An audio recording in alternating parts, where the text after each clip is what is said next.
Welcome back to the Halftime Report. The presumptive Republican presidential nominee, Mitt Romney, calling May's jobs number devastating news and a sign that President Obama's economic policies have failed. Governor Romney joins us now for a first on CNBC interview from California. Governor, good to have you with us. Good morning. Thank you. Good morning. Good to be with you this morning, even though it's very bad news, obviously, for middle-class families of America. 69,000, less than half the estimate. Someone pointed out this morning that the White House response has been these problems are long in the making. They're not going to be solved overnight. They've had 1,228 nights in the White House. What is not working? Well, the president's policies and his handling of the economy has been dealt a harsh indictment this morning, and it continues. We've had 40 straight months with unemployment over 8%. 40 straight months. And as you recall, from the beginning of the Obama's administration, they indicated that unemployment would be kept below 8% for this entire period. And they predicted that by now we'd be in the sixes with our level of unemployment. Their policies have not worked, and in many respects, their policies have made it harder for the economy to recover. I think that's one of the reasons why people are looking for a new direction. We've had discussions here at this table about what the reason is for uncertainty, why business leaders are so unwilling to hire for the long term, hire part-time when they could hire full-time. Some argue it's about regulatory uncertainty, Dodd-Frank, energy regulation in this country. Others say it's all about the euro and fears about a collapse of a fiat currency. What's the mix? Where does the White House responsibility end and European responsibility begin for these jobs numbers? Well, of course, this has been going on for a lot longer than just the crisis in the euro. This crisis has been going on for 40 months. And unfortunately, you've had a president that's been more focused on his perspective of his historic legislative achievements than he has been focused on getting people back to work. Jobs are job one for the presidency. And this president instead put in place Obamacare, which his own team concluded would slow the recovery, and it has. But he decided instead of getting people back to work, he'd fight for something he thought was historic. And frankly, the American people don't want it, and we can't afford it. And then his energy policies made it less likely for us to develop energy, particularly on government lands, whether in Alaska or the Gulf of Mexico or the Outer Continental Shelf. Even in Pennsylvania and Ohio, his energy policies have put people out of work, have not put them back to work. The president's policies with regards to taxation, regulation, as well as trade policies, labor policies, all of them have made it less likely for businesses, small and large, to want to hire more people. And when you add to that the normal ups and downs of the world economy, it's been real tough on the American family. Are you arguing, though, that the problems in Europe are insignificant to the jobs troubles here in the States? Well, of course, the developments around the world always influence our jobs, but we should be well into a very robust recovery by now. If the president's policies had worked, if he'd been able to get America back on track, why, we'd be looking at what happened in Europe as being a problem, but certainly not devastating. These numbers are devastating. You got kids coming out of college that can't find jobs, kids coming out of high school that can't find work, people whose homes are underwater. You've got a lot of middle-income families that wonder whether the job they've got they'll be able to keep. This is very bad news for the American people, and the president is always quick to find someone to blame. First it was George Bush, and then it was Congress, ATM machines, Europe. He's always got someone, but the truth is the job of the president is to get America back to work. So what can be done in the short term? What can be said to private employers in this country that will instill in them the confidence to hire? Because clearly going to Europe and brokering some sort of policy that settles fears about Europe is going to be much more difficult. What can be done in the near term? Well, probably the most significant thing we can do in the near term is to get a new president that understands what it takes to get the economy going. Let me tell you what I would do. I'd, number one, make sure that we tap our energy resources and put a lot of people to work in the energy sector. Number two, I'd kill Obamacare. It's scaring small business from hiring. Number three, I'd put America on track to balance our budget so that, again, people know that investing in America is going to yield a return in dollars worth something. I'd also open up new markets for American trade so we can sell more products around the world. And I'd change our labor management field. The National Labor Relations Board is, again, scaring employers from hiring people in this country. We also want to lower tax rates on employers so it make it easier for them to hire people. All of these things come together to say you put together a pro-growth, pro-investment, pro-jobs, pro-job creating philosophy and strategy, and American employers will start hiring again. We are now averaging 96,000 jobs over the past 3 months. The chairman of the Fed, Ben Bernanke, has consistently said he's looking for something more in the neighborhood of 150 to 200. Should the Fed provide additional policy, and if so, what kind? Well, the Fed's stimulative effects have really run their course. QE2 was not able to yield the economic benefit which they hoped it would be able to yield. And I think that's in part because the president's policies have pretty much all consistently come together to be depressing to the economy.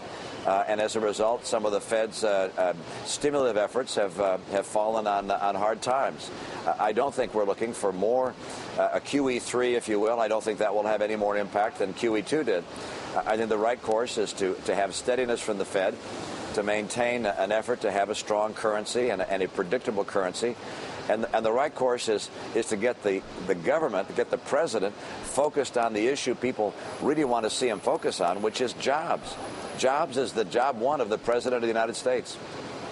You've referred a couple times to the ups and downs of the global economy, and I'm wondering, you almost make it sound like we're in just another cyclical downturn in Europe, another cyclical downturn potentially in China and India. Can you characterize your level of concern? I mean, you're a businessman who knows about doing business around the world. How worried are you about the state of the economy outside of the United States? Well, first of all, China is obviously growing very quickly, but is fragile in many respects. And their economy could see a reversal at any point. I hope that doesn't happen. But it's certainly not as stable and predictable as you'd hope. Obviously, what's happening in Europe is greatly concerning. I hope they find a way to keep Greece in the EU. I think the policies that should be deployed there would be designed to get Greece on a track to have credibility in their fiscal policy and to convince the other European nations that Greece will actually be able to honor its commitments long term. But these developments are unfortunate in the global economy. But frankly, we've faced these kinds of developments in the past, and America's economy has not continued to bounce along the bottom. We've gone 40 months. These developments are not something that's been going on, or that have been going on for 40 months. They've been going on over the last several months, and they're having a dampening effect. There's no question about that. The real question is, what can we do? We can't change what's going to happen in Europe. We can't change what's going to happen in China. We can hope for the best, offer our counsel. But there are things we can do to make the economy in this country as robust as possible. And unfortunately, what the president has done has made it less and less likely for investors to want to invest in America, for employers to want to hire in America. And that's the indictment that you're seeing on this administration's policies. You have the support of Donald Trump. He's on our air every Tuesday on our morning show, Squawk Box. Always entertaining, always provocative. His resumption, though, of the birther argument has made some uncomfortable. And I'm wondering, if you disagree with that, why not just tell him to knock it off? Why would that be so difficult? Well, I disagree with it. I think there's no question, but the president was born in the United States of America. I don't go around telling all my supporters what they should think or what they should say, but he knows what I believe about this. I believe the real issues in this campaign and the issues that America cares about are not issues of the president's personality or matters of that nature, but instead the issue is the president in a position to lead America and to get us out of these economic doldrums and put families back to work. I don't think he is. I think he's proven over the last 3.5 years he's not up to the task. He's over his head. On private equity, we talk about the attacks on Bain Capital here all the time at the floor of the New York Stock Exchange. Newark Mayor Cory Booker recently called those attacks nauseating. Last night, President Clinton suggested they should stop. Do you believe they are unfair? And if so, why have you not more publicly embraced your past in private equity? Well, I'm happy to embrace my past in private equity. I'm very proud of my record, proud of the work that I've had both as the governor of Massachusetts and as well as the leader of the Olympics, and certainly at Bain Capital, an enterprise that I helped to found. And I understand that over the last 28 years, according to a letter they wrote to their investors, 80% of the businesses Bain Capital invested in grew during the period of Bain Capital's ownership. That's a pretty good record. 5% went bankrupt. I understand the president and his team will focus all their energy on the 5%. I'd like to focus my energy on the 80%. And I think Bain Capital has a good and solid record. I was happy to see President Clinton made a similar statement today and called my record superb. I certainly believe it's a record that shows I understand how the economy works at the level of job creators, how it is businesses decide to grow, why they decide to locate in America or to leave America.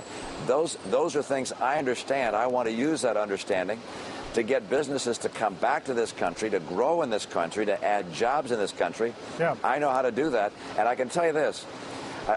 Not everything I do will be done perfectly, I'm sure. We all are human. But I will focus all my energy on getting America back to work. And this president has not. Part of the process of private equity is taking a company public, like Facebook. You've lived through this process. Do you think the public offering process is broken? And do investors have unrealistic expectations when it comes to new offers in this country?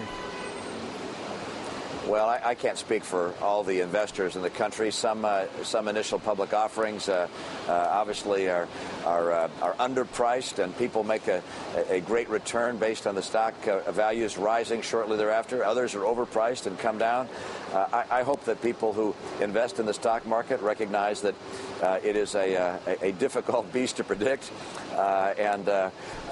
Nonetheless, I think a great investment in America over a long period of time with a broad selection of companies is likely to pay a good return. Governor Romney, thanks so much for your time today and helping us deal with L.A. traffic and so forth. Please come back. Thanks so much. Good to be with you. Governor Mitt Romney.